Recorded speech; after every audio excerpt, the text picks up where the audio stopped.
അപ്പോ കുറേ പേര് ഇങ്ങനെ കമന്റ് ചെയ്തിട്ടുണ്ടായിരുന്നു ഇത്ത പെരുന്നാളിന്റെ ഡ്രസ്സൊക്കെ എടുത്തോന്ന്. പെരുന്നാളിന് 4-5 ദിവസമൊക്കെ ഉള്ളൂ.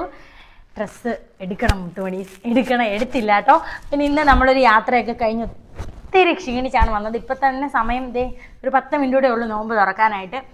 അപ്പം പ്രത്യേകിച്ച് അങ്ങനെ ഒന്നും വീട്ടിലുണ്ടാക്കാനുള്ളൊരു ഇത് കിട്ടിയില്ല. അതുകൊണ്ട് ഞങ്ങളെല്ലാം മേടിച്ചോണ്ട് വരുമായിരുന്നു കേട്ടോ. ഇങ്ങോട്ട് വന്നപ്പോൾ മേടിച്ചോണ്ട് വരുമായിരുന്നു. അപ്പം നോക്കാം, വാ. ഇന്ന് അണ്ണൻ 2 പപ്സ് നമ്മൾ മേടിച്ചുള്ളൂ. ഇന്ന് അണ്ണന് കൊതി തോന്നി വാങ്ങിച്ചതാണ് 2 മുട്ട പപ്സ്. പിന്നെ ഇത് ഷവർമ പോലത്തെ സംഭവമാണ്. ഇത് ഒനിയൻ ഷവർമ എന്നാ പറഞ്ഞത്, പക്ഷെ ചിക്കൻ ഉണ്ടെന്നും പറഞ്ഞു. ഇത് അത് തന്നെ. ഇതെന്തുവായിരുന്നു? അഫ്ഗാനിസ്ഥാൻ എന്നോ പേരാ പറഞ്ഞത് കേട്ടോ. അഫ്ഗാനിസ്ഥാൻ എന്ന് എന്നോട് പറഞ്ഞു. അപ്പൊ ഞാൻ പറഞ്ഞു ഇനി അവിടം വരെ പോണോ എന്ന് ഈ സാധനത്തിന് വരും. അതെ, ഇതും ചിക്കൻ തന്നെ. പിന്നെ നട്ട്സ്, അതിനകത്ത് കപ്പലണ്ടി അത് ഇതൊക്കെ വരുന്നുണ്ട്. ഹോട്ട് ചോക്ലേറ്റ് കഴിക്കാൻ ഒരു കൊതി തോന്നി കേട്ടോ മുത്തുമണീസ്. അങ്ങനെ ഞാൻ ഉണ്ടാക്കിയതാണേ. പിന്നെ ദാണ്ട് ഇന്നത്തെ സ്പെഷ്യൽ ബീഫ് മന്തി വാങ്ങിച്ചോണ്ട് വന്നു. അണ്ണന് ബീഫ് മന്തി കഴിക്കണമെന്നൊരു ആഗ്രഹം, അങ്ങനെ.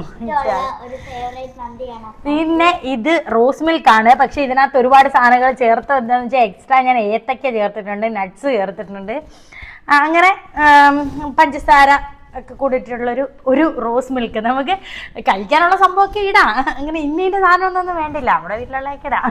ഇന്നലെ അമ്മ ഏത്തക്ക തന്നതും കൂടെ 2-3 അരിഞ്ഞിട്ട്. അപ്പം ഇന്ന് ഇത്രയൊക്കെ ഉള്ളൂ നമ്മുടെ ഇഫ്താർ മുത്തുമണീസ്. അപ്പം നാളെ 27-ാം രാവാണ്.